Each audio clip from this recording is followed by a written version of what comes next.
Nearly 6 months have passed since 3.17 and 3 months since we last explored the reaches of Stanton in 3.17.2, so you know it's finally time for the content-filled, mind-blowing update we've all been waiting for. Star Citizen Alpha 3.17.4. While this update may be best described as 3.18, it does have just enough content for me to stretch into a video summarizing it in elaborate and frivolous detail. Let's start out with the most important reason this update exists. It's finally time once again to venture into the world of the Intergalactic Aerospace Expo. The time of year when we get to pretend an in-game event isn't just an excuse to sell us more spaceships that we don't need by any stretch of the digital imagination within which we live. This year, they're departing from another reiteration of the same venue by having Drake take over the same venue and perform the dramatic transition of making everything red. After you finish trying on shirts and hats in your underwear, carefully make your way to the elevators where you can check out the schedule and see which ship manufacturer will be trying to sell you a new flying chunk of metal on the show floor. The first up will be the red-tinted sponsors of this event and the only people to bother bringing anything new to the table, Drake Interplanetary. They'll fill the huge main stage with one awkward Drake Caterpillar and for some reason 3 slightly different colors of the all-new Drake Corsair. This multi-crew exploration ship lets you blaze new trails into the unknown and brings enough firepower to kill anything and everything you discover alive. Coming stock with 4 size 4 weapons and 2 size 3 just for the pilot alone, along with 8 missiles and 3 more turrets all fully capable of pointing at forward targets, you'll be exploring the inside of any ship that crosses your path. But it's not just about firepower. This sideways Y-wing design allows you to look awkward and unwieldy at almost every angle. And you can even fold those crazy wings up to give you that classic sailboat look and make entering hangars an exciting new challenge.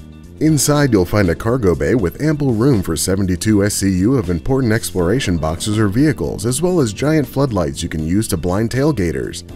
Further in you'll discover this weird circle room of doors that gives you access to the docking room, featuring 4 closets with unique built-in butt plug holsters and this airlock hatch you'll have to dangle into the vacuum of space to close once opened. Beyond yet another door, you'll encounter that classic Drake design of people shouldn't live here and the dark and somehow always dirty looking kitchenette and exceptionally functional shitter shower. 3 cozy rooms are also accessible for you or your crew to spend evenings praying these thin metal walls don't rip open and instantly kill you in your sleep. Through another door you can access part of the infinite firepower of the Corsair with mirrored turrets adorning the sides of the hull. The final door leads to the cockpit where the extravagant captain's quarters greets you on the left and the pilot and co-pilot seats quietly await your permanently clenched asses. When you've explored the universe and made known the unknown, you can hop out of your asymmetrical gunboat coffin by taking the central elevator down to the ground or up to the roof where you can get out and be on the roof. But before you leap into the void, you might want to make your way back to the expo and explore just a bit more. Down past this field of grazing mules, you'll find a giant hologram of everyone's favorite Hot Topic carrier that will forever be just beyond the horizon, the Kraken. In another hall, my sweet child of salvage teases us once more as we embrace the nearly realized dream of the Vulture. But the star of the show is this thick-ass boy that came rolling out of the shadows, the Drake Cutter. This baby Cutlass may not have the firepower of its big brother and has to compensate for its brick-like aerodynamics with multiple forward thrusters, but it makes up for its shortcomings with a feature that will make you want to throw that Avenger Titan right in the trash. A bathroom right beside your bed. It even has armored plates you can use to cover your windows to keep you safe and sound even in the rough neighborhoods of Pyro. You may only have 4 SCU of cargo space so you can keep the path clear for your only entrance, but that doesn't mean you can't shove some vehicles in the rear entry of this wide-hip ship. The Greycat PDV fits with room to spare in case you want to have a golf outing on Hurston. You can even squeeze another classic and still useless vehicle in there, the Drake Mule, assuming you don't have to fly the ship. You might even be able to fit a Greycat Steve, but I forgot that you could only have 3 ships spawn, but if the Mule fits, this probably does too in a similar janky half-ass way.